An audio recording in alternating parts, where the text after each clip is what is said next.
Unable to fall asleep, I decided to go down to the living room to get a drink of water. It was midnight. I carefully made my way down, trying not to make a noise, and was surprised to find the lights on. I heard my husband, my son, and his wife whispering. Did you see that? How desperate she looked, trying to please us. It's really pathetic. Yeah, the look on her face when she saw the leftovers in the trash was hilarious. The fried chicken and croquettes weren't even that good, but when she asked, "Didn't you like them?" I almost burst out laughing. They insulted and laughed at me, calling me useless. I wished it was just a bad dream. But I knew things had gone too far for that. I had reached my limit. Since my son and his wife moved into the new house we built a few months ago, I've been ignored continuously. The three of them would look at me with eerie smirks. Lately, I had past anger and sadness and felt nothing anymore. It didn't take long to decide to leave the house. I quietly returned to my room and started looking for a temporary apartment. The next night, after work, I packed the essentials into a suitcase. Once I left for the temporary apartment, I received calls from my husband, my son, and his wife that same night. Mom! Come back right now! I was planning to treat you to dinner tonight. Please, come back. Hey, where are you? Stop being stubborn and come home now. They all kept chanting "come back" in unison. I thought back on everything that had happened as I gave my response. My name is Nancy. While working full-time, I also manage the household. My husband, Jason, also works, and it's a daily routine for him to complain about his subordinates at the breakfast table. Young subordinates these days don't even want to answer the phone. It's ridiculous. It's different now. Everything can be done through social media. They lack a sense of responsibility as professionals. When I was younger. From there, his endless stories about the past would begin. I would always listen to him with a sense of resignation. To put it bluntly, my husband is not someone with modern views. He casually says things like, Men should work outside, and women should focus on housework and childcare. or, Women should serve men. he can't stand not having control at home and likes to act like the Lord and Master. When our children got married and moved out, and I decided to become a working wife, he didn't like the idea, but I managed to convince him to let me work. By the way, about the new house we're planning to build. I gave a half-hearted response to his words, which he started with excitement. Despite being in his 50s, he had decided we should buy a new house.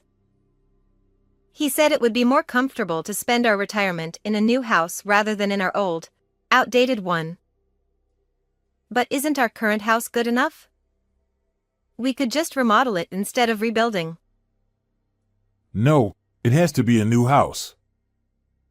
Stubbornly refusing to change his mind about building a new house, Jason insisted on going through with it, so we ended up hiring a home builder. When it's finished, let's invite our son and his wife for a party. They'll love it. He started excitedly planning the menu for the party. I knew he'd leave all the arrangements and serving to me while he just decided on the menu. I sighed quietly to myself. Soon, the new house was completed, and my husband and I moved in immediately. The unique scent of new wood filled the space with a gentle aroma. Aren't you glad we built it? He puffed out his chest proudly. Even though it felt a bit too spacious for just the two of us in a two-story house, I couldn't help but feel a bit happy at that moment. A month later, Jason and I invited our son and his wife for a housewarming party to celebrate the new house. our son John and his wife Amy entered the house with wide-eyed amazement. Currently living in an apartment, they couldn't stop expressing their admiration. It's so spacious. What a beautiful house! It's wonderful. Encouraged by their words, my husband casually suggested, If you want, you can live with us. We have extra rooms. "Come on, they can't possibly want to live with us." "Stop joking," I said, laughing it off. The party ended on a cheerful note. Little did I expect that they would take his words seriously and move in. A few days after the party, my son and his wife arrived with large luggage. "What's with all the stuff?" I asked, bewildered. John tilted his head. We're moving in. Amy added. Your husband said it was okay. They walked in as if it was their home. When I asked about their apartment, they said they had canceled the lease, effective at the end of the month. "This is too sudden," I said, trying to gently oppose the idea, hoping they would be independent. But they wouldn't listen and instead won Jason over. Jason said, What's the difference if one or two more people live here? "It's not about the number of people." And besides, if they've canceled their lease, they have nowhere to go. It's cruel. Even though it was their responsibility, my husband was adamant. Thus, they moved in with us almost uninvited. After a while, a moving truck arrived in front of the house, and some well-built movers began diligently unloading boxes. They finally left with a cheerful thank you, leaving my son and his wife's belongings scattered all over the new house. However, instead of tidying up, the two of them relaxed in the living room, lazily playing with their smartphones. "These are your things. Please put them away," I said, as there was no room to walk. John replied, We're tired, so you should do it, Mom. Most of the moving was done by the movers, and they had done nothing. My husband saw this and said nothing, merely glancing at the pile of boxes. "Jason, say something to them," I urged. Jason said, Don't be so rigid, Nancy. You should do it for them. We're family. He then returned to his smartphone. I thought, why me, but took a deep breath to calm myself. There must be fragile and important items among their belongings. Even though we're family, I felt uncomfortable handling their stuff. "Amy, could you at least help me?" I asked. All 6 eyes turned to me, and they began to speak one after another, accusing me of bullying, being unwelcoming, and being a terrible mother-in-law. I felt utterly bewildered, treated as if I were the unreasonable one. The next morning, still feeling exhausted, I went down to the living room. My husband, my son, and his wife were already awake, sipping coffee. As I stared at them absently, John muttered. Thanks for yesterday. His words felt insincere, and I responded curtly. John continued. As a thank you, we'll treat you to dinner. I thought I had misheard him, but apparently, I hadn't. John said. Amy and I will go grocery shopping today. Amy nodded from a distance. Is that so? Well, I'll leave it to you today, I said. Amy added. We just moved and don't have much money. John then said. Yeah, so we actually need to borrow your card. I blinked in surprise. Were they planning to use my card for shopping and then treat me to dinner with my own money? Something felt off about this, but they asked for the credit card with such confidence. Should I give it to them? I glanced at my husband, who was sipping his coffee, showing no interest. Despite my hesitation, I decided to lend them the card, hoping to build a good relationship with them. John and Amy were as happy as children given pocket money. Use it responsibly, I warned, though inwardly, I felt a bit excited myself. I thought this dinner could be an opportunity to get closer to them. You can use anything from the kitchen, and the dishes too. The spices are in this cabinet. I showed Amy the locations, and she nodded with a low Yes. Later that evening, I came home from work, hoping that they would have dinner ready. How wonderful that would have been in reality. Instead, I found the house dark and silent. I turned on the lights and looked around, but there was no sign of my son and his wife. On the living room table, there were store-bought side dishes from the nearby supermarket and a note placed in the center. It read simply, "We're going out to eat." As I stood there in shock, Jason came home and looked around the living room table. Seeing the store-bought dishes, he looked displeased. Jason snapped, You're the housewife. Don't slack off. "It's not me. Amy and John said they'd handle dinner tonight," I replied, feeling frustrated. Despite their promise to prepare dinner, I was left with a feeling of unease even after the meal. The next morning, I was determined to confront my son and his wife about the previous night. "Good morning," I greeted them, but my words seemed to vanish into thin air. No one responded. Until yesterday, they had at least acknowledged me. Feeling something was wrong, I made breakfast for the four of us and set it on the table. Yet, no one touched the food, they just sipped their coffee in the living room. Determined, I tried again to engage them. "Good morning," I said louder. Jason, my son and his wife remained silent. This pattern continued the next day, and the day after that, with all three of them ignoring me no matter what I did. A month passed, and nothing changed. Despite making meals, I was met with silence and felt increasingly empty. I started to wonder if I was the problem and tried to be patient, hoping they would eventually open up. I made Jason's favorite dishes, talked to John about his childhood, and invited Amy to go shopping. Yet, I was continually ignored, and time just kept passing. Another week passed, and not only was the food I made left untouched, but it was also thrown into the trash. "John, did you always dislike this?" I asked, my voice trembling. That day, I had made fried chicken, shredded cabbage, croquettes, and eggs sunny side up. Both the fried chicken and croquettes were homemade, his favorites since he was a child.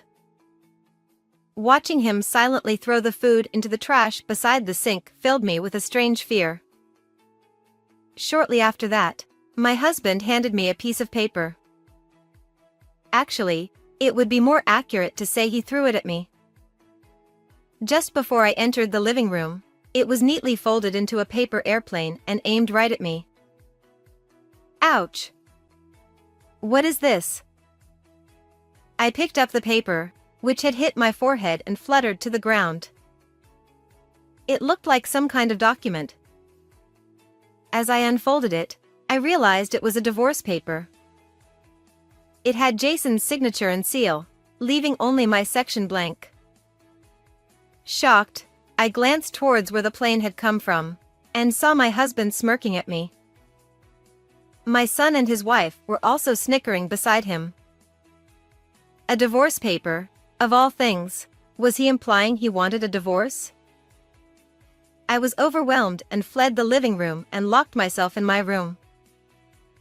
In shock, I paced around my room, my mind racing. Ignoring me was one thing, but this harassment was beyond belief. The word divorce echoed in my head, filling me with turmoil. The silent treatment and the paper airplane divorce papers continued for about 3 months. What I thought would be a short-lived prank showed no sign of stopping. The three of them would look at me with eerie grins. At this point, I felt no emotions anymore. The anger and sadness had given way to complete disbelief. A voice in my head whispered, "Maybe I should get a divorce." Around this time, I started keeping a journal to organize my thoughts. I opened a notebook and began scribbling furiously with a pen I found in the drawer. I had recently discovered that John and Amy were unemployed. I overheard them talking with Jason about it while they ignored me. I didn't know whether it was before or after they moved in, but it seemed they had no income. They laughed derisively, saying they had no intention of working or helping around the house. So, what were they doing during the day while I was out? Apparently, they were simply using my credit card to entertain themselves. The card I lent them to buy groceries for dinner had never been returned. The statements from the credit card company were filled with charges from expensive restaurants and luxury brand items. They had been dining out frequently using my card. Jason, it seemed, said nothing about this. Did he think money grew on trees? I felt a surge of frustration. After finishing my writing, I closed the notebook and shut my eyes. What exactly did these three want from me? One night, I woke up unexpectedly. Even though I knew sleeplessness would affect my work the next day, I couldn't fall back asleep. It was midnight, and I decided to go downstairs to get some water.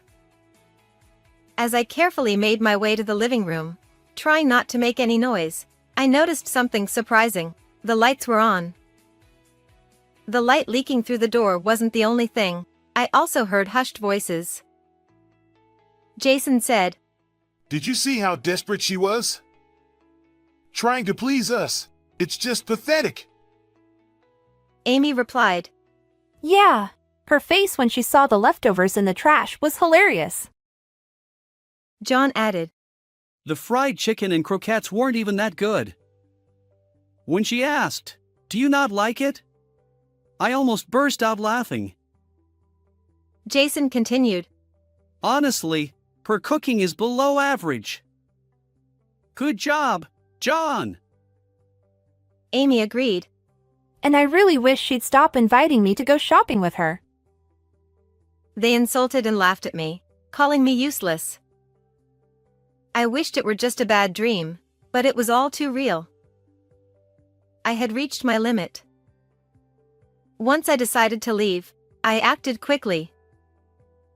I quietly returned to my room and started looking for a temporary apartment. The next evening, after work, I packed the essentials into a suitcase. A few days later, I signed the lease for a temporary apartment, got the keys, and headed to the place. That morning, all three of them had gone out, so the house was empty. I called the credit card company and canceled my card, stopping it from being used any further. Leaving the newly built house behind, I arrived at my temporary home and felt an unexpected sense of relief. No more enduring their treatment, my shoulders relaxed, and I collapsed onto the floor. That night, my phone buzzed. Seeing it was a call from my son, I answered. Hello? Mom! Come back right now! The card isn't working! I canceled the card. What? Why did you do that? We were eating sushi, and now what are we supposed to do? So, they had sushi today? How nice for them, I thought to myself. Figure it out yourself. I snapped at my son before hanging up the call. It was convenient for him to want to talk only when he needed something. Next, Amy called. Just as I was about to make some instant noodles, my phone rang again. Hello? Nancy, it's me. John told me you canceled the card. Why did you do that? She sobbed quietly on the other end. I was going to treat you to dinner tonight. Please come back. Her insincere words made me decide to speak my mind. Amy, I'd be happier if you treated me with money you earned yourself. What? Are you saying I don't work? That's cruel. She stammered. Do you think I don't know? My words clearly unsettled her, as she kept repeating. Well, I mean... Get your act together, I retorted before hanging up. She was likely puzzled by my words, wondering what I meant. Telling someone to get your act together is a way of telling them to wake up and be responsible. I wanted her to stop relying on my card and get a job, even if it was just part-time, to support herself. Then Jason called. I had just poured hot water into my noodles and waited the 3 minutes. Where are you? Stop being stubborn and come home. He demanded, sounding frantic. Are you also having trouble because the card isn't working? He paused for a moment, then asked how I knew.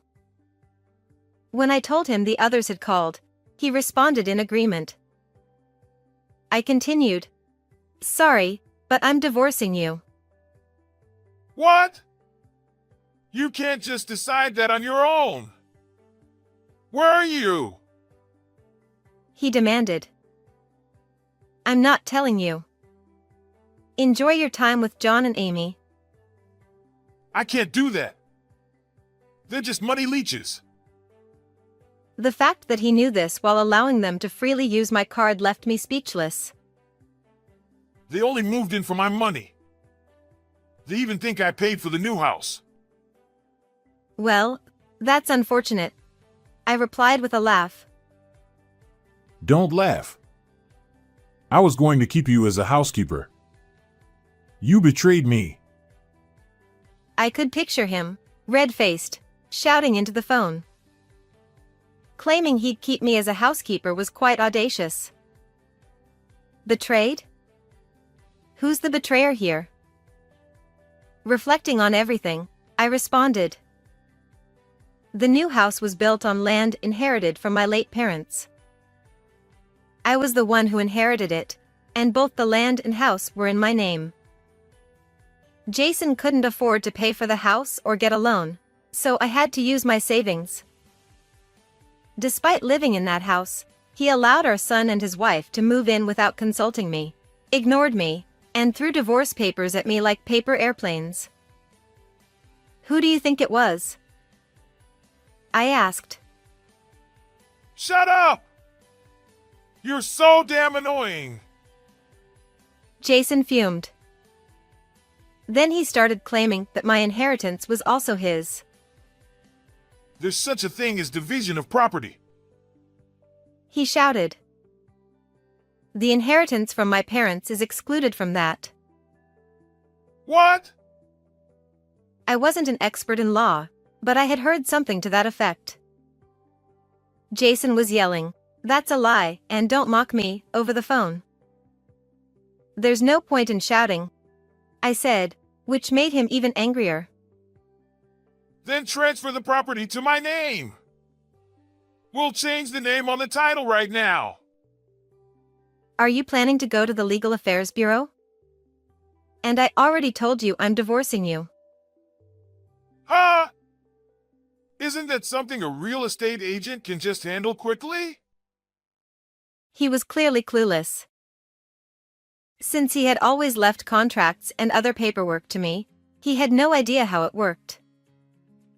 If he wanted, he could try going to a real estate agent, but they'd just laugh at him. Speaking of real estate, I said, pausing, I've already put the land and house up for sale. So, once it's sold, you'll need to move out. While preparing for temporary housing, I decided to also put the land and house up for sale. The real estate agent was delighted, noting that the good location would ensure a quick sale. Indeed, there had already been a lot of interest since it was listed. When I told my husband this, he seemed too stunned to respond, as if his earlier bravado had completely vanished. It was truly comical. And by the way, I've already submitted the divorce papers you threw at me to the city office, so we're no longer married. Don't contact me anymore. Jason responded. What? Wait! What are you talking about? Hold on! Hey! It seemed as if a switch had flipped in him, and he suddenly panicked. But it was too late. We're divorced. Goodbye. Jason frantically said. No! Before that! What did you say? Are you listening? I hung up before he could finish. The cup of noodles I had set aside had become soggy and was spilling out of the cup slightly, but I picked it up gently. I was finally free from them. This thought made even the soggy noodles taste good. About a week after listing the house, I received a call saying they had found a buyer. Despite the new construction fetching a significant price, the buyer was willing to pay in full upfront. I agreed immediately and arranged to finalize the sale in the following days. Before finalizing the sale, I decided to inspect the property one last time with the real estate agent. To my dismay, the three of them were still living there. The place was a mess, with garbage scattered around and the kitchen covered in burnt marks from failed attempts at cooking. The bathroom was dusty and had an unpleasant smell. It was in no condition to be handed over to a new owner, so we had no choice but to evict them and arrange for a thorough cleaning. In disbelief, I explained the situation to the real estate agent. Despite their protests, we forced them to leave. Although they agreed to vacate immediately, it was clear that they were not sincere. After we left, the three of them called incessantly, with the phone ringing every few minutes. Their persistence was infuriating. I blocked their phone numbers and social media accounts. They then came to my workplace, where I formally cut ties with them. Jason was indifferent, but John and Amy seemed genuinely shocked. John said, Cutting ties? There was no need to go that far. Amy added. It's awful, Nancy. John then asked, But I'm different, right? I'm your son. Oh, and by the way, could you make some more fried chicken and croquettes? I love those. At that moment, I remembered him throwing my cooking in the trash. I wondered if he had felt that way back then. Don't say things that suit your convenience, I replied firmly and turned my back on them. Since then, I haven't seen my son and his wife, or my husband. I have no idea where they moved. Having left the weekly apartment, I now live in a small apartment for single occupancy. I continue to work but take great pleasure in the freedom of living alone. With the extra time, I can study for qualifications or start new hobbies. I want to enjoy this leisurely time as much as possible. Even though it's not a new house, this small room is still my castle. I'm excited to redecorate, try out some dried flowers, and cook just for myself. With these thoughts in mind, I poured hot water slowly into my cup of noodles. How did you find this story? Please don't forget to subscribe to the channel. See you in the next video.